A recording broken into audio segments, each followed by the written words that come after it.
আসসালামু আলাইকুম। উল্লাপাড়া থানা বাখুয়া গ্রাম ছোট বাখুয়া কারিগর পাড়া কোবাদ আলীর দোকানের পাশের বাড়িতে আগুন লেগে পুড়িয়ে ছাই হয়েছে খেরের পালা। বাড়তি কোনো ক্ষয়ক্ষতি হয় নাই। এতে পূর্বে আগুন কিভাবে লেগেছে কেউ বলতে পারে নাই। ফায়ার সার্ভিসে খবর দেওয়ার পরে ফায়ার সার্ভিসের কর্মীরা এসে আগুন নিভিয়ে সমাপ্ত করেছে।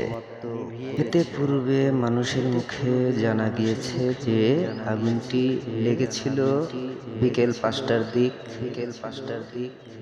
ধোঁয়া অনেক বেশি হওয়ার কারণে মানুষজন এগিয়ে এসে আগুনটি নিভানোর জন্য সাহায্য করছে। সবাইকে সতর্ক করা হচ্ছে, আমরা বাসা বাড়িতে যেভাবে গ্যাসের চুলায় রান্না করি, রান্না শেষ করে আমরা চুলোটি অফ করে রাখবো।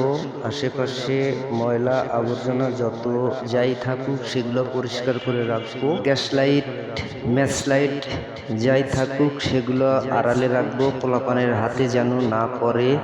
পোলাপানের হাতে পড়লে অনেক দুর্ঘটনা ঘটতে পারে। যেমন এখানে আগুন লেগেছে, এই আগুনটি কিভাবে লেগেছে কেউ বলতে পারে।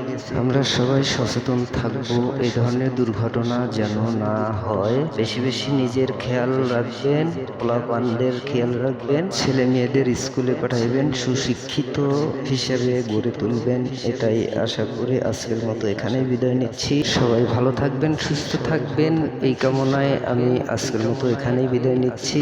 আল্লাহ হাফেজ। আল্লাহ হাফেজ। আল্লাহ হাফেজ। আল্লাহ হাফেজ। আল্লাহ হাফেজ। আল্লাহ হাফেজ। আল্লাহ হাফেজ।